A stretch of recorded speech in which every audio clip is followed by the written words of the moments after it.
A woman and a teenage boy jog past a lake. They stretch in a park with a younger boy. The older teenager has the top of his hair dyed dark blue. The woman, Amber, is interviewed. I first became a carer about 2 years ago. It's something that I've wanted to do for quite a while, but the opportunity finally came up through my work, so it was kind of a really sort of a good thing in a way that the opportunity presented itself, and I thought, well, if now's not a good time, I don't know when is.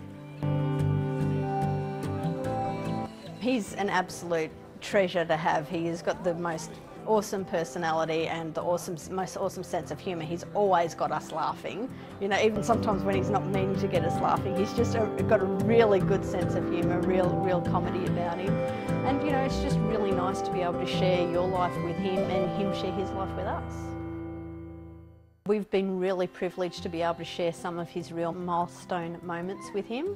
And I think that's really, you know, really been a lot of fun. I mean, there's things that my son, at only being 14, we haven't experienced yet with him, yet we've been able to experience that with Brenton, and that's really been, you know, a really good time for us and my family. We get up, we have breakfast, we go about our daily things. Brenton will go to TAFE, I'll go to work. You know, I'll pick him up, ask him how his day was, he'll come home, help with dinner. The boys love playing chess. On almost any night of the week you can find them in here in a real serious face, you know, having a battle and playing chess. The boys play chess in a wood-panelled room. The first weekend that Brenton came to stay with us, I explained to him that we do go running, but he didn't have to come running if he didn't want to. He could stay home, or he could come and watch, or he could run. It was completely up to him. And he said, no, I would really like to run. I said, okay, that's good, you know, for all, you know, come and join. I don't have a problem with that at all. And I'm not a fantastic runner, and I was running that day. And the people there said to us, well, you've got 3 people running today from your club now that Brenton's joined, so that will make up a team. And I thought, oh, this is cool, we're running as a team, no problem. And Brenton came over the finish line, and he came over first. And my mum came over the finish line, and she was sort of mid of the pack. I came over the finish line and I was last, and I went, oh well. And they said, oh, no, you still came over as a team. And I said, well, what do you mean? They said, well, as your team, you came over third, you get a 3rd medal.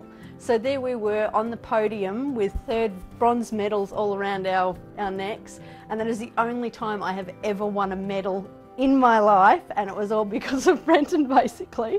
So our first family photo is actually of me, my mum and Brenton standing on the podium with the medals around our neck.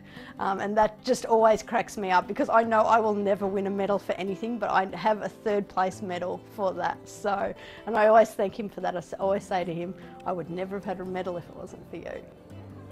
Gives me a bit of a giggle thinking back over it, because as I said, I came dead last. I really shouldn't have received a medal for anything, but yeah, that was our first experience and our first family photo, so I think that's pretty good.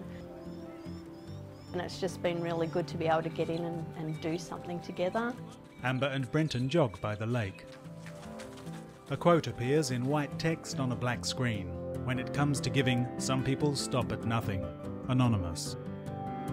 The qualities you probably need, you need to have good communication, but at the end of the day you just need to be passionate about it, and it be something that you want to do. I don't think you need to come from any sort of walk of life or have any sort of special qualifications.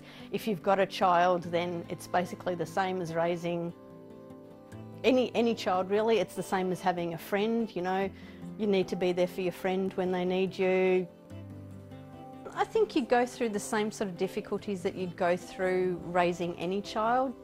You'll go through good times together, you'll go through bad times together.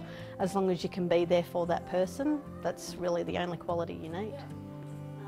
I don't think that you do need to have a child to be able to be a carer. I would definitely say give it a try. You know, I've found the whole process to be really good. You've got a lot of support there, so it's not like you're going into this on your own. You know, the Family Options team, everyone I've dealt with across the board have always been fantastic.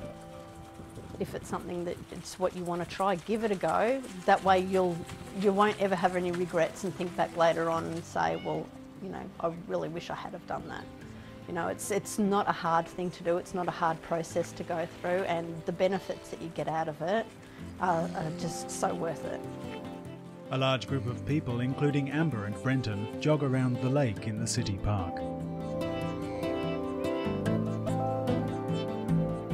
White text on a black screen. To the carers featured in these videos, thank you for sharing your stories.